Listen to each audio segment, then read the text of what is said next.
اللہ والے ہیں جو اللہ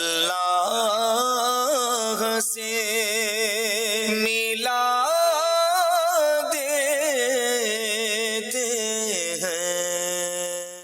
الحمدللہ رب العالمین والصلاة والسلام علی خاتم النبیین اما بعد فاعوذ باللہ من الشیطان الرجیم بسم اللہ الرحمن الرحیم الصلاة والسلام علیکہ یا رسول اللہ وعلی آلکہ واصحابکہ یا حبیب اللہ الصلاة والسلام علیکہ یا نبی اللہ وعلی آلکہ واصحابکہ یا نور اللہ۔ بدل جنے کے ناظرین، پروگرام اللہ والے آپ ملاحظہ کر رہے ہیں۔ اس پروگرام میں اللہ کے نیک بندوں کے حالات، واقعات اور ان کی سیرت و کردار کو بیان کیا جاتا ہے۔ آج بھی اللہ کے ایک بہت ہی عظیم بندے کے حوالے سے انشاءاللہ ہم سنیں گے، مگر پہلے آئیے درود پاک کی فضیلت کو سنتے ہیں۔ نبی محترم شفیع امم صلی اللہ تعالی علیہ وسلم کا فرمان عالی شان ہے کہ جو شخص مجھ پر 10 مرتبہ صبح اور 10 مرتبہ شام درود پاک پڑھے، قیامت کے دن اسے میری شفاعت ملے گی۔ صلو علی الحبیب صلی اللہ تعالی علی محمد صلی اللہ تعالی علیہ وآلہ وسلم۔ آج جن بزرگ کے حوالے سے ہم بات کرنا چاہ رہے ہیں، ان بزرگ رحمۃ اللہ تعالی علیہ کی شان اور ان کا کردار کتنا اعلیٰ تھا۔ چنانچہ آپ کی لکھنے والوں نے، تاریخ لکھنے والوں نے، آپ کے کردار کو لکھنے والوں نے لکھا ہے کہ آپ جب بھی سفر سے واپسی تشریف لاتے تو جیسے ہی اپنے بستی کے قریب پہنچتے تو سامان باندھنے والی رسی نکالتے اور لکڑیاں جمع کرنا شروع کر دیتے۔ جو آپ کے ساتھ ہوتے وہ بھی آپ کے ساتھ پھر اسی کام میں، کوئی اللہ کے نیک بندے لگے ہوئے ہیں تو وہ بھی لکڑیاں جمع کرنا شروع کر دیتے۔ اب یہ لکڑیاں جمع کر کے کرتے کیا تھے؟ جیسے ہی شہر میں داخل ہوتے، اپنی بستی میں داخل ہوتے تو وہاں کے فقراء کو، وہاں کی بیواؤں کو، مسکینوں کو، اپاہجوں کو، بیماروں کو، نابیناؤں کو اور بوڑھوں کو وہ لکڑیاں پہنچاتے، تمام لکڑیاں ان میں تقسیم فرما دیتے، اور آپ کبھی بھی برائی کا بدلہ برائی سے نہ دیتے تھے۔ گویا کہ وہ بزرگ اس حدیث پاک پر عمل کرنے والے تھے، خیر الناس من ینفع الناس، تم میں بہتر، یعنی لوگوں میں بہتر وہ ہے جو لوگوں کے لیے نفع دینے والا، لوگوں کو نفع پہنچانے والا ہے۔ اس کے مختلف الفاظ احادیث میں موجود ہیں۔ آپ غور کریں کہ راستے میں سفر سے آتے ہوئے لکڑیاں جمع کرنا اور بوڑھوں، اپاہجوں، ضرورت مندوں کی ضرورت کو پورا کرنا، اب یقینی سی بات ہے کہ لکڑیاں جمع کرنا اسی لیے ہوگا کہ وہ یا تو جو ہے وہ اپنے کھانے وغیرہ انتظام لکڑی جلا کر سکیں، یا اگر سردی ہے تو سردی سے بچنے کا اہتمام کر سکیں۔ مگر کوئی صورت تو یہ دونوں ہی صورتیں یہ خیر خواہی امت کی ہے اور لوگوں کے ساتھ بھلائی کا کام کرنے کی ہے، تو اللہ کے نیک بندوں کا یہی حال ہوا کرتا ہے۔ وہ نیک بندے جن کے بارے میں آج ہم سن رہے ہیں اور جن کی یہ عادت تھی، اچھا ان کی عادت یہ بھی تھی کہ وہ آپ رحمۃ اللہ تعالیٰ علیہ اتنے منکسر المزاج اور اتنے نرم دل تھے کہ ایک مرتبہ بستی والوں نے خارشی کتے کو اپنے بستی سے باہر نکال دیا جنگل کی طرف، تو آپ رحمۃ اللہ تعالیٰ علیہ اس خارشی کتے، یعنی جس کے جسم پر جو ہے خارش تھی، اس کتے کو جنگل کی طرف لے گئے۔ کئی دن تک اس کے ساتھ جو ہے علاج کا سلسلہ کیا، اس کے جسم پر علاج کا سارا سلسلہ کیا، اس کی دیکھ بھال کی، اور جب وہ تندرست ہو گیا تو پھر اسے نہلا کر اجلا کر دیا۔ یہ کیوں کیا انہوں نے؟ اللہ کی مخلوق کے ساتھ اچھا برتاؤ کیا، کیونکہ اللہ کی مخلوق کے ساتھ اچھا برتاؤ کرنا، کیونکہ وہ روایت بھی تو موجود ہے نا کہ اپنی بلی کو پیاس سے مار دینے والی، اسے کھانا نہ دینے والی عورت جہنم میں گئی، اور کتے کو اپنے چمڑے کے موزے سے پانی نکال کر پلا دینے والی وہ جنت میں چلی گئی۔ تو یہ اللہ پاک کا نظام ہے، اور اللہ نے اپنی مخلوق کے ساتھ اچھا برتاؤ کرنے کا ہمیں حکم دیا ہے۔ تو وہ اللہ کے نیک بندے کون تھے؟ بالکل آج ہم جانیں گے، وہ ہیں سیدنا احمد کبیر رفاعی رحمۃ اللہ تعالی علیہ، جن کے بارے میں آج ہم انشاءاللہ بات کریں گے، ان کے حالات زندگی، ان کی کرامات، ان کے ملفوظات یعنی آپ کے ارشادات، اور آپ کی زندگی کے مختلف احوال کو انشاءاللہ جاننے کی کوشش کریں گے۔ آپ ہمارے ساتھ رہیے۔ ہمارے ساتھ موجود ہے مبلغ دعوت اسلامی محمد فراز اتاری مدنی، اللہ پاک ان کو بھی برکت عطا فرمائے۔ فراز بھائی، دنیا بھر میں سیدنا احمد کبیر رفاعی رحمۃ اللہ تعالیٰ علیہ کے چاہنے والے، یعنی آپ کے سلسلے کے لوگ بھی پائے جاتے ہیں، اور آپ پر بڑی بڑی کتابیں لکھی گئی ہیں، اور بڑے ہی نامور بزرگ سیدنا احمد کبیر رفاعی رحمۃ اللہ تعالیٰ علیہ۔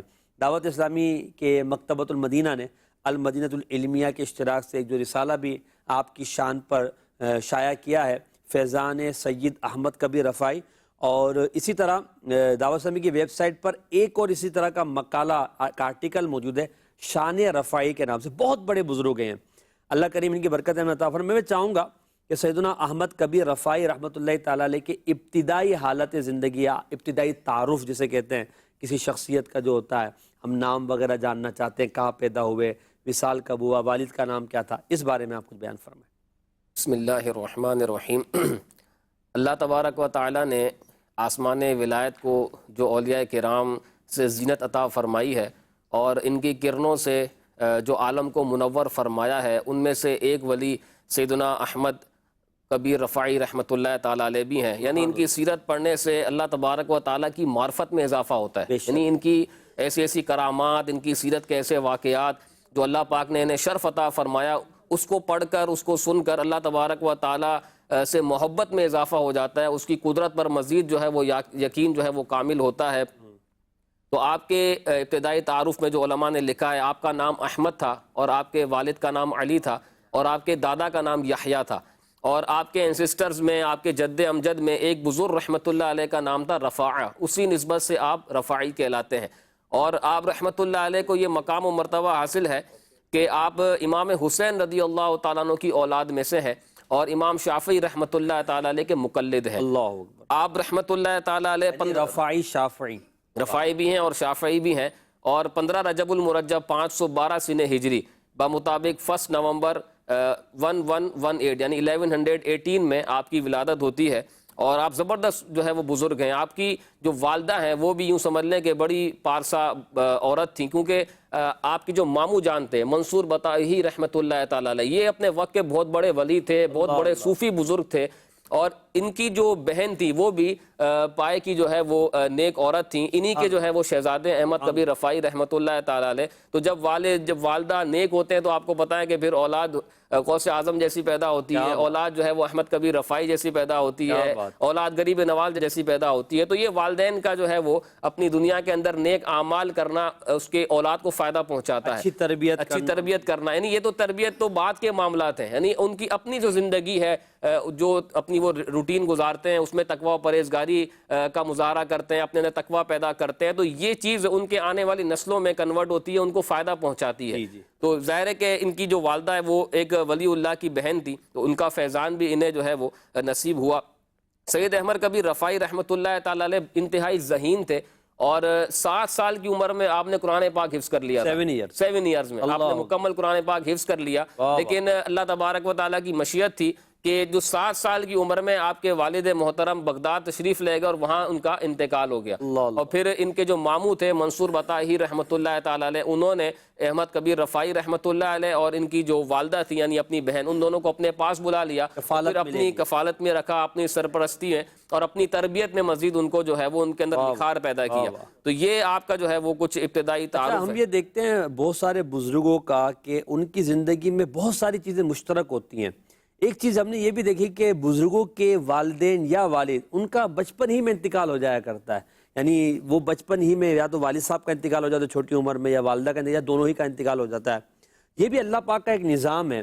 یعنی جن کے والد اور والدہ کا انتقال ہو جاتا ہے تو ان کے لیے بھی تو اس میں کتنا حوصلہ ہے کہ جب یہ اللہ کے ولی، اللہ پاک جسے چاہتا ہے اسے مرتبہ کمال عطا فرماتا ہے.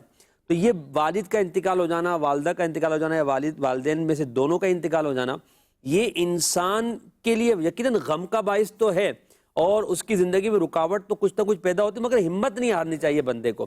بندہ لگا رہے، کوشش کرتا رہے، رب کی رحمت پر امید رکھے تو اللہ کریم جس نے رزق کا وعدہ فرمایا، زندگی دی ہے تو اس نے زندگی کے تمام اسباب بھی عطا فرمائے ہیں.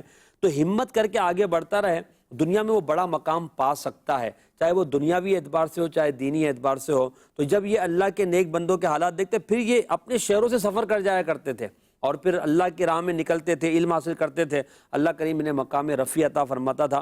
تو بہرحال ہمت نہیں ہارنی چاہیے اور اللہ پاک کی رحمت پر امید رکھنی چاہیے. اور اللہ کے نیک بندوں کی سیرت ہمارے لیے درس ہے کہ ہم جو ہے وہ چھوٹی چھوٹی باتوں پر پریشان نہ ہوں. یعنی والد کا بچپن میں چلا جانا فراز بھائی یہ کوئی آسان بات نہیں. یعنی بندہ جب بڑا ہوتا تو اسے احساس ہوتا ہے کہ میرا کوئی اوپر سرپرست ہو جو مجھے لے کر چلے. ٹھیک ہے جو بھی ہیں ماموں ہیں یا چچا ہیں جنہوں نے تربیت کی، انہوں نے بہت اچھی کی ہوتی ہے مثال کے طور پہ، مگر والد پھر والد ہوتا ہے. تو بہرحال ہمیں یہ درس ملتا ہے کہ ہم مصائب و آلام اور پریشانیوں میں بجائے واویلا کرنے کے اللہ کی رحمت پر امید رکھے، اللہ کرم فرمانے والا ہے۔ کیا فرما رہے تھے آپ؟ دیکھیں والد کا چلے جانا ظاہر ہے کہ یہ ایک غم کا باعث تو ہے، لیکن ایسی والداؤں کو بھی جو ہے وہ سلام ہے جنہوں نے اس ذمہ داری کو سنبھالا اور یہ نہ کہا کہ اب میرے پاس سہارا نہیں ہے، میں کس طرح تربیت کروں، انہوں نے اس کے حق کو ادا کیا۔ کئی واقعات ہیں کہ تربیت کرنے والی ان کی والدہ ہی تھیں۔ غوث اعظم رحمۃ اللہ علیہ کے حوالے سے ملتا ہے کہ جاتے ہیں اجازت لینے کے لیے تو والدہ سے اجازت لیتے ہیں اور پھر والدہ انہیں روانہ کرتی ہیں اور پھر فرماتی ہیں کہ اب جنت میں ملاقات ہوگی، روز محشر ملاقات ہوگی۔ خواجہ غریب نواز رحمۃ اللہ علیہ کو دیکھ لیں، چھوٹی عمر میں والد کا انتقال ہو گیا لیکن والدہ نے ہمت نہیں آ رہی اور پھر ان کو سہارا دیا۔ لیکن میں اس میں ایک اور چیز سوچ رہا تھا کہ جس طرح یہاں پر منصور بتائی رحمت اللہ علیہ جو ان کے ماموں تھے، انہوں نے بھی اس رسپانسبلٹی کو سمجھا، یعنی انہوں نے سہارا دیا، ذمہ داری سمجھی۔ بسا اوقات کیا ہوتا ہے کہ اگر والد کا انتقال ہو جائے تو پھر قریبی رشتہ دار پوچھنے بھی نہیں آتے، وہ بھی منہ پھیر لیتے ہیں، 2-3 دن پوچھ لیا، 40ویں تک پوچھ لیا، چلو سال تک پوچھ لیا، پھر کون کس حال میں ہے، یہ اس کا جو احساس ہے وہ کم ہوتا چلا جاتا ہے۔ تو اس چیز یہاں میں یہ بھی سبق ملتا ہے کہ انہوں نے اس کو اپنا سمجھا، رسپانسبلٹی لی اور پھر ان کی تعلیم و تربیت کا اہتمام بھی کیا۔ آگے چل کے ملتا ہے کہ انہوں نے باقاعدہ، کیونکہ وہ اللہ کے ولی تھے اور وہ صوفی بزرگ تھے، انہوں نے باقاعدہ باطنی تربیت کی اپنے بھانجے کی اور ان کی ظاہری علوم کے لیے بھی ان کو بزرگوں کے پاس بھیجا، اساتذہ کے پاس بھیجا، ان کو یعنی کمال تربیت تک پہنچایا۔ تو یہ تربیت اور یہ سارا نظام کفالت یہ ان کے لیے بھی تو باعث ثواب تھا نا، یعنی کتنا بڑا ثواب جاریہ انہوں نے تیار کیا۔ یتیم کی پرورش کرنا، یتیم کے سر پر ہاتھ پھیرنا، یہ بھی باعث ثواب ہے اور اس کو اسلام نے بڑی اہمیت دی ہے۔ اب جس کے والد کا نابالغی میں انتقال ہو گیا، اس کو اگر اپنی کفالت میں لے لیا، اس کی اچھی تعلیم و تربیت کی، دینی ماحول اس کو دیا اور وہ ایک اچھا عالم دین بن گیا، تو یقیناً یہ اس کے لیے ثواب جاریہ ہے۔ اب وہ شاید خود وہ اتنا بڑا نیک کام نہ کر سکے جو تربیت کرنے والا ہے، کفالت کرنے والا ہے، مگر جس کی کفالت کی ہے وہ اس کے لیے جنت میں جانے کا سبب بن جائے۔ وہیں ایک بات آپ نے کہی، والدہ کا بڑا کردار ہوتا ہے جب والد کا انتقال ہو جائے۔ آج کے دور میں بھی اس طرح کے واقعات ہیں، فراز بھائی آپ بھی جانتے ہوں گے کہ والد نہیں ہے، بڑے بھائی نہیں ہے، والدہ اکیلی ہیں اور والدہ یہ چاہتی ہے کہ میرا بیٹا عالم بن جائے، میرا بیٹا حافظ بن جائے، میرا بیٹا دین کا کام کرے، مجھے اس سے دنیا کا کچھ نہیں چاہیے، بس یہ اچھا پڑھ جائے۔ وہ بیچاری نوکری بھی کرتی ہے، گھر میں کچھ جو ہے وہ کام بھی کرتی ہے، کسی طرح بھی اپنے بچوں کو پڑھا لکھا کر وہ چاہتی ہے کہ وہ دین کے لیے کچھ کر جائے۔ ایسی ماؤں کو یقیناً سلام ہے، اور یہ ان کا جو عمل ہے وہ لائق تقلید ہے کہ دنیا کے لیے نہیں، اپنی آخرت کے لیے کہ ان کی زبان پر ایک ہوتا ہے۔ میں اس طرح کے کئی طلباء کو جانتا ہوں کہ جن کی والدہ اور ان کے والد اگر ہیں خالی تو وہ یہ کہنا چاہتے ہیں، یا غربت ہے ان کی تو وہ یہ چاہتے ہیں کہ بس یہ ہماری آخرت کا سامان بن جائے۔ اللہ پاک ایسے جذبات ہم سب کو عطا فرمائے۔ ہم احمد کبیر رفاعی رحمۃ اللہ تعالیٰ علیہ کی زندگی پر اور دیگر اولیاء کی زندگی پر غور کرتے ہیں تو ان کے یہاں اس طرح کی چیزیں پائی جاتی ہے۔ اللہ کرے ہمارے یہاں بھی اس کی کثرت ہو جائے۔ مزید انشاءاللہ احمد کبیر رفاعی رحمۃ اللہ علیہ کے حوالے سے ہم سنتے ہیں۔ آپ بزرگ ہیں، ہم نے دیکھا بعض بزرگوں کی ولادت سے پہلے، ولادت کے وقت اور ولادت کے بعد بھی ان کے لیے نیک خواب ہوتے ہیں، بشارتیں ہوتی ہیں، تو کیا ان کے ساتھ بھی اس طرح کا کچھ ہوا کہ ان کے لیے کچھ بشارتیں ہوئی ہوں؟ سبحان اللہ، بڑا زبردست سوال ہے، اور واقعی ان کی سیرت کے اندر اس طرح کے چند واقعات لکھے ہوئے ہیں۔ ایک واقعہ تو یہ لکھا ہے کہ محمد بن محمد رحمۃ اللہ تعالیٰ علیہ ایک مرتبہ کہیں سے گزر رہے تھے تو انہوں نے کہا کہ السلام علیک یا احمد، تو چونکہ ان کا نام احمد تھا تو مریدین جو ساتھ تھے انہوں نے کہا کہ حضور ہم تو کسی احمد کو یہاں نہیں دیکھ رہے، تو آپ کس احمد کی بات کر رہے ہیں؟ تو آپ رحمت اللہ علیہ نے ارشاد فرمایا کہ اس وقت وہ اپنی والدہ کے پیٹ میں ہے اور جب یہ پیدا ہوں گے تو دنیا بھر کے عبادت گزار لوگ ان کے پاس عاجزی کرتے ہوئے آئیں گے۔ اور پھر اس سے بڑی بشارت آپ دیکھیں، ان کے ماموں چونکہ صوفی بزرگ تھے، یہ کہتے ہیں کہ ولادت سے 40 دن پہلے، یعنی احمد کبیر رفاعی رحمت اللہ علیہ کی ولادت سے 40 دن پہلے مجھے حضور صلی اللہ علیہ وسلم کی خواب میں زیارت ہوئی۔ آپ صلی اللہ علیہ وسلم نے ارشاد فرمایا کہ اے منصور، تمہاری بہن کے ہاں ٹھیک 40 دن کے بعد ایک لڑکا پیدا ہوگا، اس کا نام تم احمد رکھنا، اور فرمایا کہ ان کی تربیت میں بالکل بھی غفلت نہ برتنا، اور ان کو تعلیم و تربیت کے لیے اس وقت کے جو ہے وہ ایک زبردست عالم دین تھے علی قاری واسطی رحمت اللہ تعالی علیہ، ان کے پاس بھیجنا۔ تو کہتے ہیں کہ ٹھیک 40 دن کے بعد میری بہن کے یہاں بیٹے کی ولادت ہوتی ہے اور ہم نے ان کا نام احمد رکھا۔ تو یہ دیکھیں بشارت جو ہے وہ حضور علیہ الصلوۃ والسلام نے عطا فرمائی، اور جتنے دن فرمایا تھا اتنے ہی دن پر جا کر ان کی ولادت ہوتی ہے۔ ایک زبردست جو ہے وہ بشارت ہے۔ اس کے علاوہ ایک اور واقعہ بھی اللہ والوں کی علم غیب پر بھی تو جو ہے نا کتنی بڑی دلیل ہے نا، کہ وہ فرما رہے ہیں کہ 40 دن بعد وہ پیدا ہوگا اور اس کا نام احمد رکھنا اور وہ اس کا بڑا مقام ہوگا۔ نبی پاک صلی اللہ علیہ وسلم نے جو بشارت عطا فرمائی وہ بالکل بے عینی ظاہر ثابت ہوئی۔ ہوئی. اور اولیاء کرام کے جو خواب ہوتے ہیں اس میں بھی کچھ نہ کچھ اشارہ جو ہے وہ موجود ہوتا ہے. تو آپ نے اس اشارے کو لیا اور پھر ٹھیک حضور علیہ الصلوۃ والسلام کے فرمان کے مطابق ان کو تربیت کے لیے انہی بزرگ رحمت اللہ علیہ کے پاس جو ہے وہ علی قاری واسطی کے پاس واسط جو شریفہ جو مقام تھا وہاں پر بھیجا اور پھر انہوں نے ان کی ظاہری علوم میں تربیت کی. اور آپ رحمت اللہ علیہ کے بارے میں یہ ملتا ہے کہ آپ اتنے ذہین اور فطین تھے کہ 20 سال کی عمر میں جو ایک سلیبس ہوتا ہے, ایک رائج ہوتا ہے, وہ آپ نے تمام علوم جو ہے وہ حاصل کر لیے. فقہ, تفسیر, حدیث, فلسفہ, معانی اور دیگر جو علوم رائج ہوتے ہیں وہ سارے آپ نے حاصل کر لیے. اور پھر آپ کی جو باطنی تربیت تھی, یعنی جو روحانی معاملات تھے, جو آپ کی باطنی اعتبار سے تربیت تھی, وہ آپ کے ماموں چونکہ صوفی بزرگ تھے تو منصور بطائی رحمت اللہ تعالی علیہ نے ان کی باطنی تربیت کی. اور جب یہ ظاہری اور باطنی تربیت کا مجموعہ ہوا اور ایک زبردست اللہ کے ولی بن کر جو ہے وہ سامنے ابھرے تو پھر خلق جو ہے وہ آپ کی بارگاہ میں حاضر ہوتی تھی. اچھا, ابتداءً جب آپ ظاہری علوم حاصل کر رہے تھے اس وقت بھی اللہ پاک نے لوگوں کا رجحان ان کی طرف کر دیا, لوگوں کو ان کی طرف مائل کر دیا کہ وہ ظاہری علوم کے لیے اپنی پیاسوں کو بجھانے کے لیے ان کی بارگاہ میں حاضر ہوتے تھے. اور جب آپ کی باطنی معاملات کی جو ہے وہ شہرت ہوئی, پتہ چلا کہ اتنے بڑے روحانی بزرگ ہیں, اتنے جو ہے وہ زبردست اللہ کے ولی ہیں, تو پھر دور دور سے لوگ جو ہے وہ اپنی پیاسوں کو بجھانے کے لیے ان کی بارگاہ میں حاضر ہوتے تھے. اللہ, کیا بات ہے. اور اللہ پاک ایسوں کی طرف لوگوں کے دلوں کو, مخلوق کے دلوں کو مائل بھی فرما دیتا ہے. اور اللہ اولیاء کی محبت ہمارے دلوں میں رکھے, ہم انہی کے در کے رہیں اور ان کی تعلیم و تربیت پر عمل کرتے رہیں. کچھ کالز لیتے ہیں اور دیکھتے ہیں ہمارے ناظرین ہمیں کیا کہنا چاہ رہے ہیں. جی, حضرت رفاعی رحمۃ اللہ تعالی علیہ کی اگر کوئی کرامت ہو تو بتائیں, اور یہ بھی بتائیں کہ کیا ولی ہونے کے لیے کرامت ہونا شرط ہے؟ جزاک اللہ خیرہ. ہاں بالکل, انشاءاللہ ضرور اس پر عرض کریں گے. ایک اور کال دیجیے گا. میرا آپ سے سوال ہے کہ آپ حضرات جن بزرگ کا ذکر فرما رہے ہیں کیا انہوں نے شیخ عبد القادر جیلانی کا زمانہ پایا ہے؟ جواب عنایت فرما دے. ماشاءاللہ, میں انشاءاللہ اس کا جواب میں دیتا ہوں, کرامت والے کا جواب آپ دے دیجیے گا. سیدنا شیخ احمد کبیر رفاعی رحمۃ اللہ تعالی علیہ کے حوالے سے یہ مشہور ہے کہ بہجت الاسرار میں ہے, سیدنا شیخ عبد القادر جیلانی حضور غوث پاک رضی اللہ تعالیٰ نے جب یہ فرمایا قدمی ہادی علی رقبتی کل ولی اللہ, میرا یہ قدم اللہ کے ہر ولی کی گردن پر ہے, تو حضرت سید احمد کبیر رفاعی رحمۃ اللہ تعالی علیہ نے اپنی گردن کو جھکا کر عرض کی علی رقبتی, میری گردن پر بھی آپ کا قدم ہے. پھر حاضرین نے عرض کی حضور آپ یہ کیا فرما رہے ہیں؟ تو یعنی لوگوں نے تو نہیں سنا تھا, اللہ کے ولی تھے, انہوں نے سن لیا. تو آپ نے ارشاد فرمایا اس وقت شہر بغداد میں غوث اعظم رحمۃ اللہ تعالی علیہ نے یہ اعلان فرمایا ہے تو میں نے ان کے حکم کی تعمیل میں اپنی گردن کو جھکا لیا ہے. جس کا مطلب ہے کہ وہ آپ جو ہے سیدنا شیخ احمد کبیر رفاعی رحمۃ اللہ تعالی علیہ غوث پاک کے زمانے کے تھے, اور اتنے آپ یوں سمجھے غوث پاک سے محبت کرنے والے کہ غوث پاک نے فرمایا اور آپ نے اپنی گردن کو جھکا لیا. سید اعلیٰ حضرت رحمۃ اللہ تعالی علیہ نے سیدنا احمد کبیر رفاعی رحمۃ اللہ تعالی علیہ کی غوث پاک کی سے ملاقات کے حوالے سے بھی کچھ لکھا ہے فتاوی رضویہ میں. بہرحال تو پتہ یہ چلا کہ حضرت احمد کبیر رفاعی رحمۃ اللہ علیہ زمانہ غوث اعظم رحمۃ اللہ تعالی علیہ کے ہیں, یعنی اتنے پرانے بزرگ ہیں, یعنی ان کی بھی کرامتیں مشہور اور غوث پاک کی کرامتیں بھی بہت زیادہ مشہور ہیں. اللہ کریم سیدنا احمد کبیر رفاعی رحمۃ اللہ علیہ کے بازار پہ خوب برکت عطا فرمائے اور ان کی برکت سے ہمیں بھی دنیا اور آخرت میں مالا مال فرمائے. وہ جو سوال ہوا تھا کرامت کے حوالے سے, کچھ آپ بیان فرما دیں پھر میں بھی کچھ انشاءاللہ عرض کرتا ہوں. ایک تو انہوں نے یہ بھی سوال میں شامل تھا, ہاں کرامت ضروری ہے, کرامت جو ہے وہ ولی اللہ کے لیے ضروری ہے یا نہیں. تو اللہ کے ولی کے لیے کرامت ضروری نہیں ہے, بلکہ اعلیٰ حضرت رحمۃ اللہ علیہ نے بھی لکھا ہے کہ کئی ایسے اولیاء کرام ہوتے ہیں جن کو اپنی ولایت کا پتہ نہیں ہوتا. اور الحمدللہ ہم نے یہ اللہ والے سلسلے کے اندر پورا ایک سلسلہ کیا اللہ والوں کی کرامت, اس میں کرامت کی ڈیفینیشن, کرامت اور معجزے میں فرق کیا ہوتا ہے, بہت تفصیل کے ساتھ اس پر کلام کیا گیا تھا. بہرحال شیخ احمد کبیر رفاعی رحمۃ اللہ علیہ کی کرامات کئی جو ہے وہ کتابوں کے اندر لکھی ہوئی ہیں, موجود ہیں.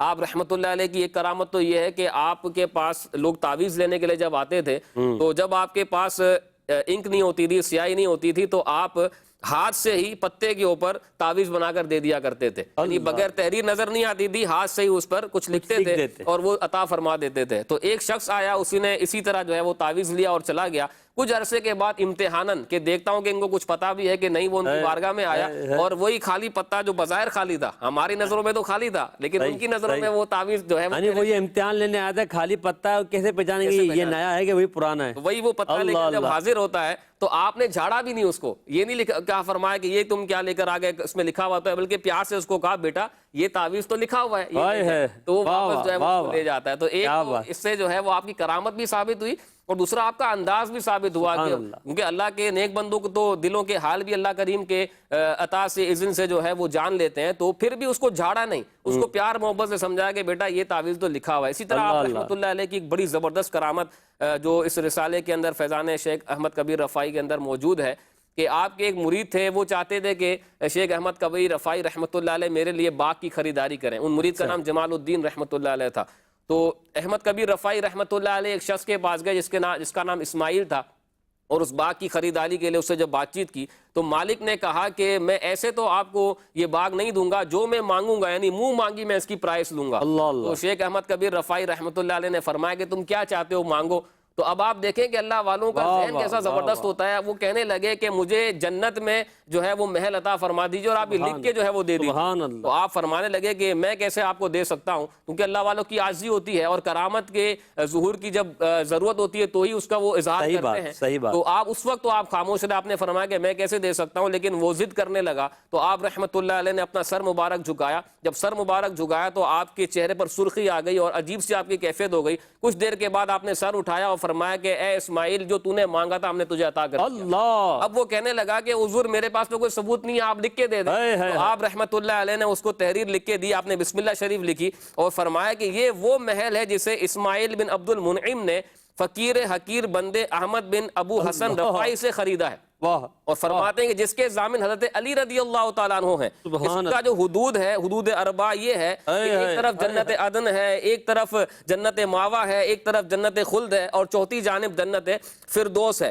اور فرمانے لگے کہ وہاں کی سب حوریں, غلمان, قالین, ساز و سامان, نہریں اور سب درخت اس سودے کے اندر شامل ہیں. یہ محل اسماعیل کے دنیاوی باغ کے بدلے میں اللہ پاک اس باغ کا شاہد اور کفیل ہے کہ میں نے اسے عطا کر دیا. اور پھر ہوا کیا کہ آپ نے جو ہے وہ جو اس مالک تھے جو اسماعیل بن عبد المنعم, انہوں نے وہ پرچی لی اور اپنی اولاد کو دی اور کہا کہ بھئی یہ وصیت کرتا ہوں کہ میرے جنازے کے ساتھ, میرے کفن کے ساتھ رکھ دی جائے. ان کا اللہ والوں کا عقیدہ کیسا ہوتا تھا کہ بعضوں کو آج شجرہ شریف رکھنا سمجھ میں نہیں آتا ہے, نامہ رکھنا سمجھ میں نہیں آتا, یہ اللہ والوں کی تحریر رکھ رہے ہیں. اور کتنے پرانے بزرگ ہیں, تو غوث پاک کے زمانے کے. تو پھر ان کے جو شہزادے تھے, جب ظاہر والد کی جیسی تربیت ہوتی ہے اولاد بھی ویسی ہوتی ہے, اب وہ کہنے لگے کہ بھئی اس باغ میں تو ہم سب شریک تھے, یہ تو ہمیں سب کو برکتیں ملنی چاہیے. تو انہوں نے فرمایا کہ یہ باغ ہم سب کا ہے, ان کو تسلی وغیرہ دی. اور جب ان کا انتقال ہوا, یعنی اس مالک کا جب انتقال ہوا, تو اسماعیل بن منعم رحمۃ اللہ علیہ کا جب انتقال ہوا تو ان کی جو ہے وہ اگلے دن صبح ان کی قبر پر لوگوں نے یہ لکھا ہوا دیکھا, یہ قد وجدنا ما وعدنا ربنا حقا, یہ ہمیں تو مل گیا جو سچا وعدہ ہم سے ہمارے رب نے کیا. تو یہ اللہ تبارک و تعالیٰ کے نیک بندوں کے اختیارات ہوتے ہیں جنہیں وہ بوقت ضرورت استعمال کرتے ہیں. انہیں باغ بھی دلا دیا, ان کو باغ دلا کے ان کی دل جوئی فرما دی, اور ان کو جو ہے وہ جنت کا محل دے کے ان کو جو ان کے وارے نیارے کر دیا. ان لوگوں کا ذہن بھی کتنا اعلیٰ تھا کہ وہ اللہ کے ولی سے دنیا نہیں مانگتے تھے, وہ آخرت مانگتے تھے. یہاں وہ حضرت ربیعہ کی حدیث یاد آ گئی, حضور نے فرمایا تو انہوں نے جنت مانگی نا. تو یہ اللہ والوں کا انداز اور ان کا ذہن, مدنی ذہن پتہ چلتا ہے لوگوں کا کہ جو اس طرح کا کہ وہ سوال کر رہے ہیں تو آخرت کا کر رہے ہیں, اور اپنی آخرت کی بہتری کا جنت کا کر رہے ہیں, اور اللہ والے عطا بھی فرماتے ہیں. تو اللہ والوں کی کرامات پر ہمیں یقین رکھنا چاہیے. اور بھی سیدنا احمد کبیر رفاعی رحمۃ اللہ علیہ کی کرامات, ایک کرامات میں بھی سنانا چاہوں گا حضرت احمد کبیر رفاعی رحمۃ اللہ علیہ کی, کہ آپ کے بھانجے حضرت سیدنا ابو الفرج عبد الرحمن رفاعی فرماتے ہیں کہ ایک مرتبہ میں ایسی جگہ چھپ کر بیٹھ گیا جہاں سے میں امام رفاعی رحمۃ اللہ علیہ کو دیکھ کر ان کی باتیں, ان کے بیان کو سن رہا تھا, کہ اچانک آسمان سے ایک آدمی زمین پر اترا اور آپ کے سامنے آ کر بیٹھ گیا. آپ نے فرمایا اے مشرق سے آنے والے تجھے خوش آمدید, یعنی آپ اسے پہچانتے تھے. اس نے عرض کی میں 20 دن سے میں نے کچھ نہیں کھایا اور کچھ بھی نہیں پیا, میں چاہتا ہوں کہ آپ مجھے میری پسند کا کھانا کھلائیں. سیدنا احمد کبیر رفاعی رحمۃ اللہ علیہ نے فرمایا تمہاری خواہش کیا ہے؟ اس نے کہا, نظر اٹھائی تو اوپر 5 مرغابیاں اڑ رہی تھیں. تو اس نے کہا کہ مجھے ان میں سے ایک بھونی ہوئی مرغابی, گندم کی 2 روٹیاں اور ٹھنڈے پانی کا ایک جگ چاہیے. آپ رحمۃ اللہ تعالی علیہ نے مرغابیوں کی طرف دیکھا اور فرمایا فوراً اس آدمی کی خواہش پوری کر دو. ابھی بات مکمل بھی نہ ہوئی تھی کہ ایک مرغابی بھونی ہوئی اس کی خدمت میں حاضر ہو گئی. اللہ اکبر. پھر آپ رحمۃ اللہ علیہ نے اپنے پہلو میں رکھے ہوئے 2 پتھر اٹھائے, جو ہی اس کے سامنے رکھے تو حیرت انگیز طور پر وہ 2 پتھر چھنے ہوئے آٹے کی عمدہ روٹیاں بن گئے. اللہ اکبر. پھر ہاتھ کو فضا میں یوں گھمایا تو سرخ رنگ کا ایک پانی سے بھرا ہوا جگ نمودار ہوا اور وہ اس درویش کو دے دیا. اس درویش نے کھانا کھایا، پھر پانی پیا اور جس طرح آیا تھا اسی طرح فضا میں اڑتا ہوا واپس چلا گیا. اب اس کے جانے کے بعد آپ رحمۃ اللہ تعالیٰ علیہ نے مرغابی کی تمام ہڈیوں کو بائیں ہاتھ میں لیا اور ان پر اپنا دایاں ہاتھ پھیرتے ہوئے فرمایا، اے بکھری ہوئی ہڈیوں، اے ٹوٹے ہوئے جوڑوں، اللہ کے حکم سے بسم اللہ الرحمن الرحیم کی برکت سے اڑ جاؤ. چنانچہ دیکھتے ہی دیکھتے وہ ہڈیاں زندہ مرغابی میں تبدیل ہو گئی اور وہ مرغابی فضا میں اڑتی ہوئی نگاہوں سے اوجھل ہو گئی. اللہ اکبر. کیسا اختیار ہے اللہ والوں کا. اچھا، بعض لوگوں کو یہ بھی سمجھ میں نہیں آتا کہ کیسی باتیں کر رہے ہیں، یہ کیسے ہو سکتا ہے. بھئی اللہ چاہے تو سب ہو سکتا ہے. اللہ کے اختیار، اللہ کے دیے ہوئے اختیار سے سب ہو سکتا ہے. قرآن مجید فرقان حمید ان کرامتوں کے حوالے سے ہمیں تعلیم دیتا ہے. بس ہمیں اللہ والوں کی کرامات پر یقین رکھنا چاہیے کہ اللہ والوں کا اللہ نے اختیار دیا ہے. جب یہ دنیاوی مسائل حل کر سکتے ہیں تو ہمارے اخروی مسائل بھی حل کر سکتے ہیں. اللہ کریم سیدنا احمد کبیر رفاعی رحمۃ اللہ علیہ کی محبت ہمارے دل میں ہمیشہ زندہ جاوید رکھے تاکہ ہم ان کی سیرت پہ بھی عمل کر سکیں. کچھ کالز مزید ہیں، کالز بھی لیتے ہیں اور ان کی گفتگو سن کے ان کی کالز کا جواب بھی دیتے ہیں. جی ماشاء اللہ، بہت پیارے اللہ کے کامل ولی حضرت سیدی احمد کبیر رفاعی رحمۃ اللہ علیہ کا ذکر خیر الحمدللہ سننے کی سعادت حاصل کر رہے ہیں. میری عرض یہ ہے کہ حضرت احمد کبیر رفاعی رحمۃ اللہ علیہ یہ کیا غوث پاک رحمۃ اللہ علیہ کے دور کے ہی تھے؟ اور ان کے عشق رسول کی کوئی حکایت ہو تو وہ بھی ہمیں سنا دیں. جزاک اللہ خیرہ. آمین و ایاک. ماشاء اللہ، بالکل غوث پاک کے دور کے ابھی ہماری بات ہوئی ہے. عشق رسول پر اگر کچھ انشاءاللہ ملتا ہے تو عرض کرتے ہیں. بڑا زبردست ان کا واقعہ ہے جو یوں سمجھ لیں کہ چلیں واقعہ بھی سن لیتے، پہلے ایک کال لے لیتے تاکہ پھر ہم تسلسل سے آگے کی طرف بڑھ جائیں گے. جی ایک اور کال دیجیے گا. محمد نواز اتاری رحیم یار خان سے. اللہ والے پروگرام آج کا موضوع احمد کبیر رفاعی رحمت اللہ تعالی علیہ کی شان بیان ہو رہی ہے، جس سے ہمارے علم میں بہت سارا اضافہ ہوتا ہے. یہ پروگرام دیکھ کر اللہ کے ولیوں کی محبت ہمارے دلوں میں پیدا ہوتی ہے. اللہ پاک اس پروگرام کو، مدنی چینل کو، محسن بھائی کو نظر بد سے بچائے. محسن بھائی، آپ رحمت اللہ تعالی علیہ کے پیر و مرشد کا نام کیا تھا؟ آپ کے کتنے بیٹے اور کتنیاں بیٹیاں تھی؟ رہنمائی فرما دیجئے اور آپ کی شان میں کلام بھی سنا دیجئے.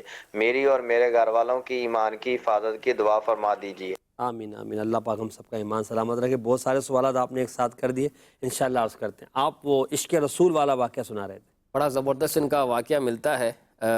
یہ جب مدینہ شریف قافلے جاتے تھے تو لوگوں کو کہا کرتے تھے کہ میرا سلام حضور علیہ الصلوۃ والسلام کی بارگاہ میں عرض کرنا. اللہ اللہ. ایک مرتبہ ان کو بھی سفر حج کی سعادت نصیب ہوئی اور حج کے ارکان اور دیگر عبادات سے فارغ ہو کر جب یہ مدینہ شریف حاضر ہوئے تو وہاں پر جب حضور علیہ الصلوۃ والسلام کی بارگاہ میں ان کی حاضری ہوئی تو انہوں نے چند اشعار پڑھے. اللہ. تو وہ شعر اس طرح ہیں: فی حالت البعد روحی کنت ارسلھا، کہ جب میں دوری کی حالت میں تھا، جب میں دور تھا تو میں اپنی روح کو حضور علیہ الصلوۃ والسلام کی بارگاہ میں بھیجا کرتا تھا. اب وہ روح کیا کرتی تھی؟ تقبل الارض عنی فہی نائبتی، وہ میری نائب بن کے حضور علیہ الصلوۃ والسلام کے اس مدینہ پاک کے بوسے لیا کرتی تھی، زمین کو چوما کرتی تھی.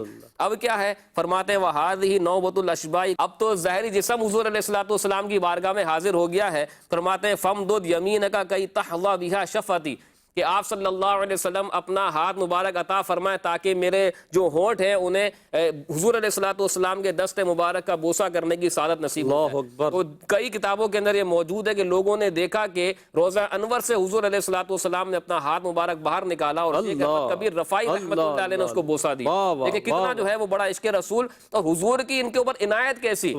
ہم جیسے اگر عرض کریں تو ہمیں تو اب پتہ ہے کہ ہماری حالت کیا ہے، ہمارے گناہ اور ہمارے کتنے عیوب لے کے ہم وہاں پر جاتے ہیں. ہمارا تو وجود اس لائق نہیں ہے کہ ہم وہاں حاضر ہو سکے، لیکن اللہ کے ولی کی شان دیکھیں کہ حضور علیہ الصلوۃ والسلام کی نظر عنایت کیسی ہے، اور جیسے انہوں نے عرض کی حضور علیہ الصلوۃ والسلام نے اس عرض کو پورا فرما دیا. تو اس سے احمد کبیر رفاعی رحمۃ اللہ علیہ کا مقام و مرتبہ بھی پتہ چلتا ہے کہ آپ نے حضور کی بارگاہ میں جو عرض کی حضور علیہ الصلوۃ والسلام نے انہیں ہاتھوں ہاتھ وہ یوں سمجھ لیں کہ انعام بھی عطا فرما دیا. اور عشق رسول کی سمجھ لیں کہ ایک لوگوں کو پتہ چل گیا کہ کتنے بڑے عاشق رسول. کہیں ہے وہ سوئے لالا زار پھرتے ہیں، تیرے دن اے بہار پھرتے ہیں، ہر چراغ مزار پر قدسی کیسے پروان آوار پھرتے ہیں اور پھر جو ہے وہ حسان الہند رحمۃ اللہ تعالیٰ علیہ کو دیدار ہو جاتا ہے. کہیں یہ ہے کہ ان کو جب یہ عرض کرتے ہیں تو دیدار ہو جاتا ہے, کہیں شیخ عبد القادر جیلانی ہیں کہ ان کے لیے جو ہے وہ بشارتیں ہیں, تو کہیں داتا علی حجویری ہے رحمۃ اللہ تعالیٰ علیہ.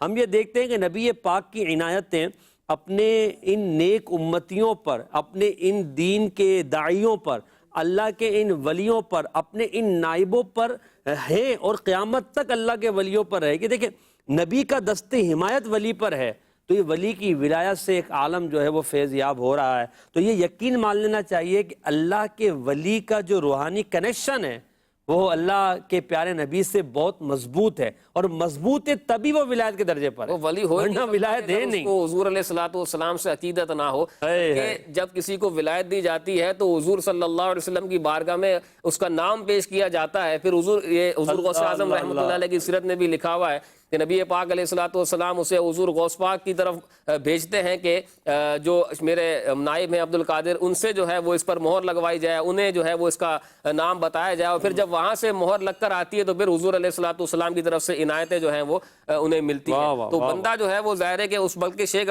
احمد کبیر رفاعی رحمۃ اللہ علیہ کی جو ملفوظات ہیں اس میں بھی اس طرح کا ایک قول یہ ملتا ہے کہ بندہ اس وقت تک ولی نہیں ہو سکتا جب تک اس کا کنیکشن, اس کا تعلق حضور علیہ الصلوۃ والسلام سے مضبوط نہ ہو جائے, جب تک وہ حضور علیہ الصلوۃ والسلام کی اطاعت و فرما برداری میں غرق نہ ہو جائے, بالکل وہ یوں سمجھ لیں کہ ایک اتحاد درجے نہ پہنچ جائے, فنا نہ کر دے, اس وقت تک وہ ولی نہیں ہو سکتا.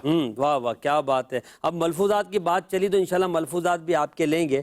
یہ جو ابھی تعارف انہوں نے پوچھا ہے کہ آپ کے کتنے, آپ کے پیر صاحب کا نام کیا تھا, یہ اگر آپ بتا دیں, اور آپ کی اولاد کے بارے میں بھی رسالے میں کچھ لکھا ہوا ہے تو اگر اس کے بارے میں آپ بتا دیں. آپ کی اولاد کے بارے میں لکھا ہوا ہے کہ آپ رحمۃ اللہ علیہ کے 12 صاحبزادے تھے اور 2 آپ کی بیٹیاں تھیں, اور ان میں سے جو 4 آپ کے بیٹے تھے ان سے آپ کی جو ہے وہ نسل مزید آگے جو ہے وہ بڑھی. ماشاءاللہ کیا بہت خوبصورت آپ نے بات کہی. اللہ کریم ان بزرگوں کا صدقہ ہمیں عطا فرمائے, ہماری اولاد کی ہمیں اچھی تربیت کی بھی توفیق عطا فرمائے. آپ کے ملفوظات پہ بھی ہم کچھ بات کرتے ہیں. دیکھیں بزرگ جو ہیں وہ جو فرماتے ہیں یقیناً یہ بھی ایک قابل تقلید چیز ہوتی ہے کہ ان کے فرامین پر عمل کیا جائے. کچھ ملفوظات میرے سامنے بھی ہیں, آپ بھی انشاءاللہ کچھ بیان کریں گے اور ان پر کچھ ہم انشاءاللہ مدنی پھولوں کا تبادلہ بھی کرتے ہیں. آپ رحمۃ اللہ تعالی کا ایک فرمان ہے کہ آپ فرماتے ہیں کہ جو اپنے اوپر غیر ضروری باتوں کو لازم کر لیتا ہے تو وہ ضروری باتوں نے ضروری کاموں کو بھی ضائع کر دیتا ہے, اور یقیناً یہ ایک واضح سی بات ہے, اور آپ کا یہ فرمان ہمیں گرے سے باندھ لینے والا ہے. آج کے اس دور میں کہ جب کہ سوشل میڈیا کے ذریعے اور دیگر تفریحی سامان کے ذریعے اپنے وقت کو ضائع کیا جاتا ہے, اپنے مال کو ضائع کیا جاتا ہے, اور اپنی صلاحیتوں کو جو ہے بیکار یوز کیا جاتا ہے. اب یہ غیر ضروری کاموں میں لگتے ہیں تو ضروری کام بھی رک جاتے ہیں. یعنی جہاں ہمیں ضرورت ہے کہ ہمیں یہاں مال خرچ کرنا ہے وہاں مال خرچ کرنے کے لیے نہیں ہوتا. جہاں ہمیں ضرورت ہے کہ یہاں ہمیں وقت دینا چاہیے, جیسے علم دین کے حصول کے لیے یا والدین کی جو ہے ان خدمت کے لیے یا اپنے بچوں کی اچھی تربیت کے لیے, اس کے لیے ہمارے پاس وقت نہیں ہوتا. جہاں اپنی صلاحیت کو ہمیں ضرورت ہے کہ خرچ کر کے ہم اس چیز کو اچھا کریں, مثال کے طور پر اپنی صلاحیت, اپنی عقل کو اور اپنی جو آپ کا پروفیشن ہے اس کو جو آپ دین کی خدمت کے لیے, اپنے والدین کی اچھی خدمت کے لیے, اپنے بچوں کی بہترین تربیت کے لیے, گھر والوں کے لیے حصول رزق حلال کے لیے, مسلمانوں کی مدد کے لیے ہم کر سکتے ہیں. مگر وہ غیر ضروری چیزوں میں, غیر ضروری کاموں میں استعمال کی وجہ سے ہم وہ ضروری کام بھی چھوڑ دیتے ہیں. اور اس طرح کا ملتا جلتا ارشاد غالباً امیر اہل سنت دامت برکاتہم العالیہ کا بھی ہے کہ کرنے والے کام کرو ورنہ نہ کرنے والے کاموں میں لگ جاؤ گے. آپ کیا فرماتے ہیں؟ بالکل, یہ امیر علیہ سنت کا فرمان ہی میں یاد کر رہا تھا, اور کئی آپ کو ایسے افراد ملیں گے جو کہیں گے کہ جب ہم کرنے والے کاموں میں تھے تو عبادت میں بھی دل لگتا تھا, گناہوں سے بھی بچنے کا ذہن تھا, بچ بھی جاتے تھے, لیکن جہاں بندہ کرنے والے کام چھوڑ دیتا ہے اور غیر ضروری کاموں میں لگ جاتا ہے. اب غیر ضروری کی بظاہر اقسام ہے, بعض غیر ضروری ایسے ہوں گے جو مباح ہوں گے, بعض غیر ضروری ایسے ہوں گے جو گناہوں کی طرف لے جانے والے ہوں گے, وہ خود گناہ والے کام ہوں گے. تو ظاہر ہے جو گناہ کا کام ہے اس سے تو بہر صورت بچنا ہی بچنا ہے, لیکن دیکھا یہ جاتا ہے کہ بعض مباح کاموں میں بھی جب بندہ پڑتا ہے تو ظاہر ہے وہ نیکیوں کا جو اس کا جو ٹائم نیکیوں میں اسپینڈ ہو سکتا تھا وہ تو اسی طرح چلا جائے گا, کیونکہ قیامت کے دن اس وقت کے بارے میں بھی بندے سے پوچھا جائے گا کہ تم نے اپنا وقت کہاں گزارا, جوانی اپنی کن کاموں کے اندر گزاری. اور روایتوں کے اندر ملتا ہے کہ بندہ قیامت کے دن بھی اس بات پر حسرت کرے گا کہ مجھے علم دین سیکھنے کا موقع ملا اور میں علم دین نہ سیکھ سکا. ہمارا یہ حال ہے اور بعض بزرگوں کا یہ حال ہے. ایک بزرگ رحمۃ اللہ تعالیٰ علیہ کے حوالے سے یہ ہے کہ ان کی زندگی کا جو نظام تھا وہ ایسا تھا کہ وہ فرماتے کہ اگر مجھے یہ کہہ دیا جائے کہ آج اور ابھی میری موت آنے والی ہے تو میں اپنی نیکیوں میں اضافہ کروں تو میرے پاس وقت نہیں ہے کہ مزید میں کوئی اضافی کام کر سکوں، کیونکہ میرا پورا وقت اللہ تعالیٰ کی عبادت کے لیے ایسا میں نے نظام بنایا ہوا ہے کہ فضول کام نہیں ہوتے۔ وہ تو ہم دیکھیں غذاؤں کو کم کر دیا کرتے تھے، غذائیں جو ہے وہ کم کر دیا کرتے تھے اس مقصد سے، اس نیت سے کہ اس غذا کو میں کھاتا ہوں تو اس میں وقت زیادہ لگتا ہے، میں ستو پیوں گا تو میرا وقت جو ہے وہ کم اس میں صرف ہوگا، تو میں تسبیحات میں اضافہ کر دوں گا، اللہ کی عبادت زیادہ کر دوں گا۔ حالانکہ ان کا تو کھانا پینا بھی عبادت ہی ہوا کرتا تھا، وہ تو عبادت پر قوت حاصل کرنے کے لیے کھایا کرتے تھے۔ اور شیخ احمد کبیر رفاعی رحمۃ اللہ علیہ کی اگر سیرت پڑھتے ہیں تو آپ کے بارے میں ملتا ہے کہ آپ کبھی کبھی جو ہے وہ 1-2 لقمے کھا لیا کرتے تھے، کافی دن گزر جاتے تھے اور کھاتے تھے چند لقمے، اور پھر جب مرید آپ سے کچھ سوال کرتے تھے تو ان کے لیے آپ زبردست جو ہے وہ کھانے کا اہتمام کرتے تھے، لنگر کا اہتمام کرتے، لنگر کھانا چلتا رہتا تھا۔ بعض ابن جوزی رحمۃ اللہ علیہ نے یہ لکھا ہے کہ میں جب ان کی بارگاہ میں حاضر ہوا 15 شعبان کو تو تقریباً 1 لاکھ افراد وہاں موجود تھے، اور ان 1 لاکھ افراد اس وقت، اور ان تمام کے کھانے کا اہتمام شیخ احمد کبیر رفاعی رحمۃ اللہ علیہ نے کیا ہوا تھا۔ اور بعض بزرگوں نے فرمایا کہ ہم وقتاً فوقتاً جو ہے وہ ان کی بارگاہ میں حاضر ہوتے تھے، ان کے آستینے پہ حاضری ہوتی تھی تو ہزاروں لوگ ہوتے تھے، اور ان سب کے کھانے کا اہتمام شیخ احمد کبیر رفاعی رحمۃ اللہ علیہ کرتے تھے۔ بزرگوں کے لنگر خانے آباد رہے، اللہ یہ غریب پروری ہے، اللہ پاک ان کے صدقے ان کے لنگر سے جو ہے لوگوں کو جو ہے رزق عطا فرما رہا ہے، یہ اللہ پاک نے ذریعہ بنایا ہے۔ تو لنگر جو کھانے ہیں خانقاہوں کے، مزاروں کے، جو شریعت کے دائرے میں کے سارے چل رہے ہیں، یہ یقیناً یہ لوگوں کے فائدے کے ہی ہیں، حالانکہ خود رغبت نہیں ہے کھانے کی طرف اتنی، یہ اللہ والوں کا ہے، اللہ والوں کا انداز ہے۔ غوث پاک رحمۃ اللہ علیہ خود یہ آپ بھی کم کھاتے تھے، کھلاتا ہے، قسمیں دے دے کے کھلاتا ہے پلاتا ہے تجھے پیارا اللہ تیرا چاہنے والا تیرا۔ کچھ مزید بھی آپ فرامین اگر بیان فرمائے حضرت۔ ایک اور آپ رحمۃ اللہ علیہ کا بڑا زبردست فرمان ملتا ہے کہ جس کو اللہ پاک عزت عطا فرمائے وہ ہر جگہ عزت دار ہوتا ہے، بے شک، اور جس کو لوگ عزت دیں تو ضروری نہیں ہے کہ وہ ہر جگہ جو ہے وہ عزت دار ہی سمجھا جائے۔ تو دیکھیں اللہ پاک کا قرآن میں فرمان بھی ہے کہ عزت بھی اللہ تبارک و تعالیٰ کی طرف سے ہے اور ذلت بھی اسی کی طرف سے ہے، تو جس کو اللہ تبارک و تعالیٰ بلندی عطا فرماتا ہے، عزت عطا فرماتا ہے، تو یہاں پر حسد نہیں کرنا چاہیے۔ بندہ یہ سوچے کہ اس کو جو عزت ملی ہے، اس کو جو شہرت ملی ہے، یہ اللہ تبارک و تعالیٰ نے اسے عطا فرمائی ہے، ایسا نہ ہو کہ میں اس سے حسد کروں اور اس کا تو کچھ نہیں بگڑنے والا، کیونکہ عزت اللہ نے عطا فرمائی ہے، میں چاہے جتنی کوشش کر لوں اس کی عزت میں کمی نہیں کر سکتا، میں کوشش بھی کروں گا تو ہو سکتا ہے کہ میں بدنام ہو جاؤں۔ تو جس کو اللہ تبارک و تعالیٰ عزت دے، اللہ پاک کو اس کو مقام و مرتبہ عطا فرمائے، تو وہاں حسد نہیں کرنا چاہیے، ایسی حرکتیں نہیں کرنی چاہیے جس سے اس کی جو ہے وہ نام کے اندر کچھ کمی ہو۔ بعض ایسے افراد ہوتے ہیں جو بس کسی کو مقام مل جائے، حالانکہ پتہ ہوتا ہے کہ میں اس مقام تک نہیں پہنچ سکوں گا، بس میرا نہیں ہے وہ کیلیبر، میری کیفیت نہیں ہے، میں اپنے جو ہے وہ زندگی گزار رہا ہوں، میرے اپنے معاملات ہیں، ہو سکتا ہے صلاحیت میں کمی ہو، وسائل میں کمی ہو، اس بندے کو اللہ پاک نے اگر کوئی مقام دیا ہے تو یہ اللہ کی طرف سے ہے۔ بعض لوگ بلا وجہ جو ہے وہ ایسی حرکتیں کرتے ہیں، ایسی باتیں جو ہے وہ کرتے ہیں کہ جس سے اس کی جو ہے وہ عزت میں کمی آنے کا بظاہر اندیشہ ہوتا ہے، لیکن وہی میں نے اس طرح عرض کیا کہ جس کو اللہ پاک عزت دے پھر وہ ہر جگہ عزت دار ہی ہوتا ہے۔ سبحان اللہ، بڑا خوبصورت فرمان میں بھی آپ کا سنانے جا رہا ہوں۔ آپ فرماتے ہیں ہمارا طریقہ 3 چیزوں پر مشتمل ہے۔ نمبر 1، نہ تو کسی سے مانگو، نہ کسی مانگنے والے کو منع کرو، اور نہ ہی کچھ جمع کرو۔ کتنی خوبصورت زندگی ہے، نہ مانگنا ہے، نہ مانگنے والے کو منع کرنا ہے، اور نہ ہی کچھ جمع کرنا۔ اچھا، اب جمع بھی نہیں کر رہے اور آنے والے کو دے بھی رہے ہیں۔ آپ نے کہا نا 1 لاکھ افراد کا لنگر، اور جب بھی کوئی ان کے آتا، ہم داتا صاحب رحمۃ اللہ علیہ کو دیکھتے زندگی میں بھی کھلاتے رہے، اور آج بھی آپ کے مزار شریف پر جانے والوں کو لنگر شریف ملتا ہے۔ ہم خواجہ صاحب کو دیکھیں تو وہاں لنگر شریف ملتا ہے، بابا فرید کو دیکھیں وہاں لنگر شریف ملتا ہے، غوث پاک کے مزار شریف پہ آپ کے آستانے کا بھی یہی حال ہے کہ وہ لنگر ملتا ہے، مگر انہوں نے اپنے لیے جمع نہیں کیا، اپنے لیے جمع نہیں کیا، اللہ کے راہ میں دے دیا کرتے تھے اور کسی سے مانگتے بھی نہ تھے، اللہ پر توکل کرتے تھے۔ اللہ کریم ان کو جو ہے وہ مرتبہ و مقام عطا فرماتے کہ لوگوں کی ضروریات کو پورے کرنے والے تھے۔ اللہ کریم ان اولیاء کے صدقے ہمیں مال دنیا سے جو ہے وہ نفرت عطا فرما دے، کہ وہ مال ہمارے دل کے اندر نہ بس جائے، ہماری ضرورت ہماری پوری ہو جائے، اور ہم جو ہے دنیا کو آخرت کی کھیتی بنا کر آخرت کی تیاری کرنے والے بن جائے۔ اللہ والوں کی زندگی مدنی چینل کے ناظرین اسی طرح کی تھی کہ وہ دنیا میں دنیا داری نہیں کرتے تھے، دنیا کو آخرت کے لیے بناتے تھے۔ ہم دنیا داری میں پھنس گئے، اس وجہ سے آج ہم دیکھتے ہیں کہ ہم مشکلات کا شکار ہیں۔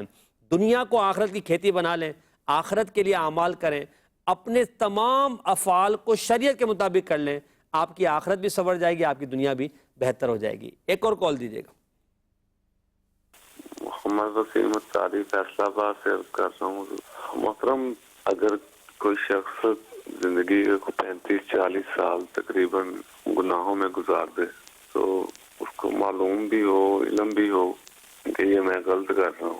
اب تقریباً اس کو دن رات اسی کیفیت میں گزر رہا ہو کہ یہ میرا بس آخری وقت آنے والا ہے، پھر بھی وہ نماز یا کوئی روزہ وغیرہ اللہ پاک کی بتائے ہوئے احکام پہ عمل نہ کرے، تو ایسی حالت میں اس کو کیا کرنا چاہیے، یا کوئی ایسا مدنی پورا نائب فرما دیں کہ اس کے دل کو کچھ سکون ہو سکے. اللہ اکبر. دیکھیں یہ چیز، یہ احساس جو ہے نا، یہ بھی بہت بڑی چیز ہے کہ اسے احساس ہو رہا ہے کہ کچھ کر جاؤں، مگر دیکھیں تاخیر نہ کرے.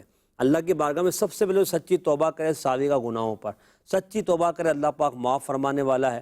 توبہ سے دل کی گندگی دور ہوگی انشاءاللہ، پھر جو ہے نیکی کی طرف دل مائل ہوگا. پھر کسی اللہ والے کی بارگاہ میں حاضر ہو جائے اور ان کی صحبت اختیار کرے، نیک بندوں کے پاس بیٹھے اور اپنی زندگی کو بدلنے کی کوشش کرے، ہمت کریں. دیکھیں موت تو کل بھی آنی ہے، آج بھی آنی، آ جائے گی.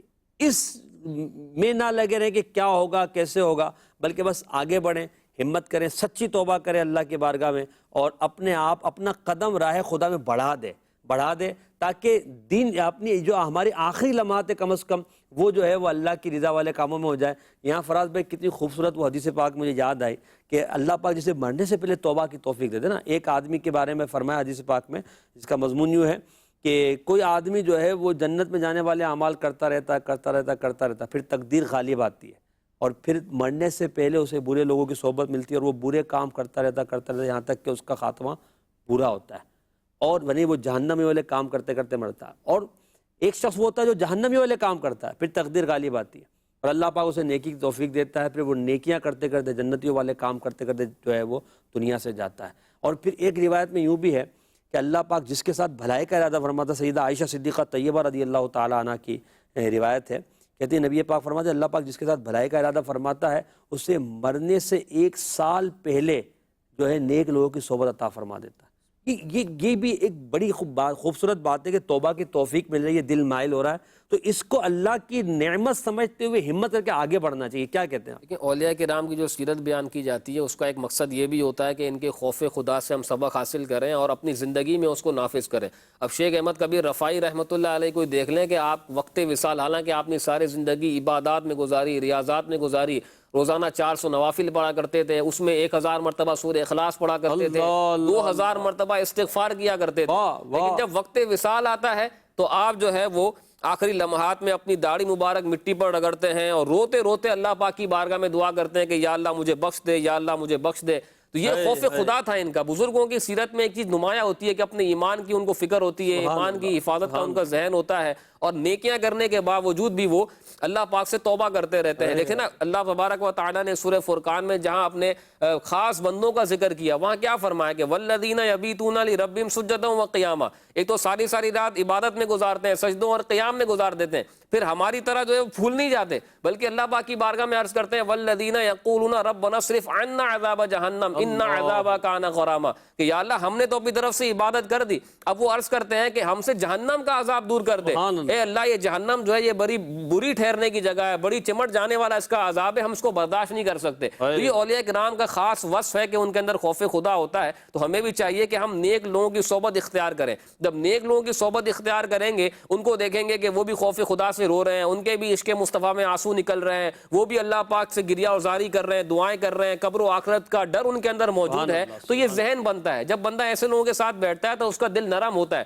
اب بعض بزرگوں نے یہ بات لکھی ہے کہ بندہ جتنے گناہ کر لے لیکن کہیں نہ کہیں اس کا کنیکشن، اس کی روح کا کنیکشن اس کے رب کے ساتھ جڑا ہوا ہوتا ہے. آپ دیکھیں کتنی مرتبہ ایسا ہوتا ہے، کوئی پریشانی آ گئی، کوئی مصیبت آ گئی، بندہ کہاں جاتا ہے؟ رب کی بارگاہ میں ہاتھ اٹھاتا ہے. اس کا یہ اعتقاد اور یقین ہوتا ہے کہ میں اپنے رب سے مانگوں گا وہ مجھے عطا فرمائے گا. عجیب سا میرے ساتھ واقعہ ہوا کہ ایک شخص کے ساتھ میں موجود تھا تو کوئی ایسی بات چلی تو اس پر جو ہے وہ کوئی دعا کی کوئی بات چلی تو اس نے کہا کہ قاری صاحب آپ جو ہے نا بالکل دعائیں کرتے ہوں گے. حالانکہ وہ داڑھی منڈا تھا، پینٹ شرٹ پہنا ہوا تھا، اور اس کی بات نے ایسی چوٹ کی مجھے، کہا کہ قاری صاحب آپ بالکل دعا کرتے ہوں گے لیکن میں جو نا آپ سے بھی زیادہ دعائیں کرتا ہوں، میں اپنے رب سے رو رو کے دعائیں کرتا ہوں، میں اس سے یہ مانگتا ہوں وہ مانگتا ہوں، اتنی دعائیں تو آپ بھی نہیں کرتے ہو. یہ مجھے کہا. اور جب میں نے اس کے جملے سنے نا تو میں تو بالکل تھوڑی دیر کے لیے سکتے میں آ گیا کہ یار یہ پتہ نہیں کیسی اس کی طرف سے کہیں ہمیں چوٹ کیا گیا ہے کہ ہم پتہ نہیں اپنے آپ کو کیا سمجھتے ہیں. ہم سمجھتے ہیں کہ بھائی ہمارے جیسا کوئی نیک ہی نہیں ہے، ہم جتنی دعائیں کر رہے ہیں اس سے بڑھ کر دعائیں کون کرتا ہوگا. خدمتیں کر رہے ہیں وہ کیا ہے، اور دوسرا یہ تو ایک عام سا آدمی ہے. اللہ تبارک و تعالیٰ کو کس کی ادا پسند آ جائے ہمیں نہیں پتا. یہاں پہ میں ایک عرض کروں گا کالر کے لیے کہ جنہوں نے کال کی، یا اپنے لیے کہا کسی کے لیے بھی کہا، ان سے عرض ہے کہ سب سے پہلے تو اٹھیں، وضو کریں، 2 رکعت نماز صلاۃ التوبہ ادا کریں، اللہ کی بارگاہ میں دعا کریں۔ دیکھیں بندہ جب رو کر دعا کرتا نا اللہ کی بارگاہ میں، اللہ کریم کو یہ رونا بڑا پسند ہے، اب اللہ کے خوف کی وجہ سے، توبہ کی وجہ سے۔ اور حدیث پاک میں التائب من الذنب کمن لا ذنب لہ، کہ توبہ کرنے والا گناہ سے ایسا ہے جیسا کہ اس نے گناہ کیا ہی نہیں۔ سچی توبہ کرے، اللہ کی بارگاہ میں کوشش کرے کہ رونا آ جائے، اس کیفیت میں رونا آ جاتا ہے، پھر دل کی دھلائی ہو جائے گی۔ 5 وقت نماز کا ارادہ فرمائیں، اور آپ جس شہر میں بھی ہیں دعوت اسلامی کے ذمہ داران سے رابطہ کریں، مدنی مرکز میں تشریف لائیں، وہاں پر آ کر سنتیں سیکھیں، علم سیکھیں، اور اپنے اندر یہ جذبہ بڑھائیں کہ مجھے نیک بننا ہے، مجھے اللہ تبارک و تعالیٰ کے احکام پر عمل کرتے ہوئے اپنی زندگی گزارنا ہے۔ انشاءاللہ عز و جل آپ کا یہ عمل آپ کے لیے بھی انشاءاللہ باعث نجات ہوگا اور دوسروں کے لیے باعث ترغیب ہوگا۔ یہاں ایک بات ضرور ہے کہ دیکھیں اللہ جب چاہتا ہے نا بندے کو، توفیق جب اللہ پاک دیتا ہے تو دیر نہیں لگتی بدلتے ہوئے، دیر نہیں لگتی، انسان بدل جاتا ہے۔ ہم اللہ والوں کی زندگیوں میں دیکھتے ہیں بہت سارے ولی تو وہ ہوئے ہیں فراز بھائی جو مادر ذات ولی تھے، یعنی جو اللہ پاک نے ان کی ولایت کا شعرہ پہلے سے فرما دیا تھا، مگر بہت سارے اولیاء وہ بھی ہیں کہ جن کی پہلی زندگی، ولایت سے پہلے کی زندگی کچھ اور تھی، پھر اللہ پاک نے ان کو ولایت کا جو درجہ عطا فرمایا۔ سیدنا فضیل بن ایاض رحمۃ اللہ علیہ، سیدنا عبداللہ بن مبارک رحمۃ اللہ تعالیٰ علیہ، سیدنا بشر حافی رحمۃ اللہ تعالیٰ علیہ، اسی طرح سیدنا عبداللہ ابن مسعود رحمۃ اللہ رضی اللہ تعالیٰ عنہ کا جو واقعہ ہے زازان والا، وہ تو یہ ساری چیزیں جو ہے یہ بتاتی ہے کہ جب رحمت خدا ہوتی ہے تو انسان کی تقدیر بدلتی ہے۔ تو پھر اللہ چاہتا ہے تو بندہ ولی بھی بن جاتا ہے، اللہ چاہتا ہے تو نیک بن جاتا ہے، اللہ چاہتا ہے تو اسے عبادت کی توفیق ملتی ہے۔ تو حقیقت یہ ہے کہ توفیق اللہ کی بارگاہ سے ملتے، تو ہمیں اللہ کی بارگاہ میں توفیق کے لیے دعا کرنی چاہیے کہ اللہ پاک ہمیں توفیق عطا فرمائے۔ دیکھیں بعض ظاہر انسان چاہتا ہے کہ میں گناہ چھوڑ دوں، دل بوسوں کا چاہتا ہے مگر نہیں چھوٹ پاتے۔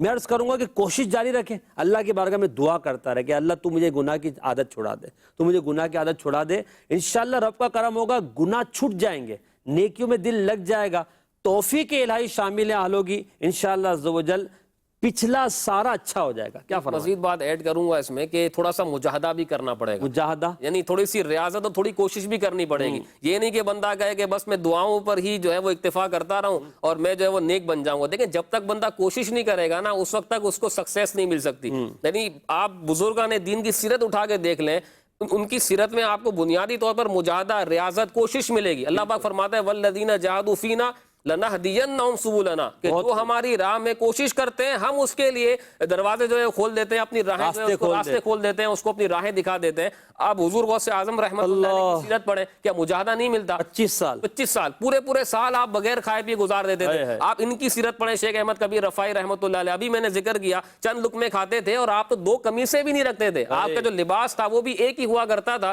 جب اس کو دھونے کی حاجت ہوتی تھی آپ دریا میں چلے جاتے تھے، اس کو دھوتے تھے اور خشک بھی پھر جو ہے وہ سورج کی روشنی میں سورج سے کر لیا کرتے تھے، اس کو یوں خشک کر لیا کرتے تھے۔ تو مجاہدے کے بغیر، کوشش کے بغیر، ریاضت کے بغیر جو ہے وہ بندے کو سکسیس نہیں ملتی۔ حضور غوث اعظم کا اپنا فرمان ہے کہ دنیا کی جو چیز ہے وہ مشقت کے بغیر نہیں ملتی، تو آخرت کی چیز جو اللہ پاک کے پاس ہے، جو باقی رہنے والی ہے، وہ کیسے بغیر مشقت کے مل سکتی ہے؟ پھر اس ریاضت کے بات ہے، اس دور میں ریاضت اور مجاہدے کو سمجھنا بھی ایک مشکل کام ہے۔ تو میں آسان طریقہ آپ کو بتاتا ہوں۔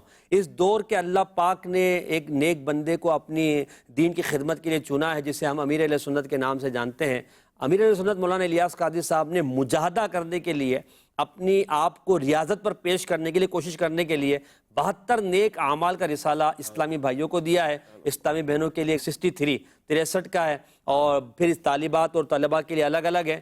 یہ 72 نیک اعمال کا رسالہ ریاضت ہے۔ یہ 72 نیک اعمال کا رسالہ اپنے عمل کا جائزہ لینا ہے، اپنے آپ کو اللہ پاک کی بارگاہ میں پیش کرنا ہے۔ یہ رسالہ آپ کو دکھایا بھی جا رہا ہے، انشاءاللہ اسکرین پر دکھائیں گے۔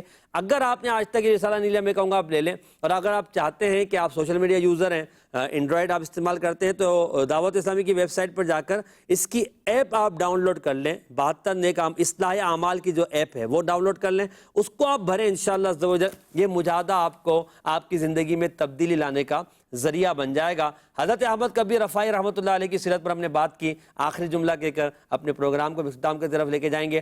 آپ رحمۃ اللہ تعالی علیہ کا جب وصال ہوا تو بتایا جاتا ہے، لکھا ہے کتابوں میں، کہ آپ کے جنازے میں لاکھوں افراد نے شرکت کی۔ اللہ والوں کے ہاتھ میں دل ہوتے ہیں لوگوں کے، اللہ کریم ان کی جو ہے پر رحمت فرماتا ہے۔ تو اللہ تعالیٰ کے یہ ولی سیدنا احمد کبیر رفاعی رحمۃ اللہ علیہ آج دنیا سے گئے ہوئے ان کو سینکڑوں سال ہو گئے، مگر ان کی محبت آج ہمارے دلوں میں بیٹھی ہوئی ہے۔ اللہ کریم سیدنا احمد کبیر رفاعی رحمۃ اللہ علیہ کے صدقے ہماری دنیا ہماری آخرت بہتر بنا کر ہمیں ایمان کی سلامتی کے ساتھ دنیا سے جانے کی توفیق عطا فرمائے، آمین، بجاہ خاتم النبیین صلی اللہ تعالی علیہ وسلم۔ اللہ والے ہیں جو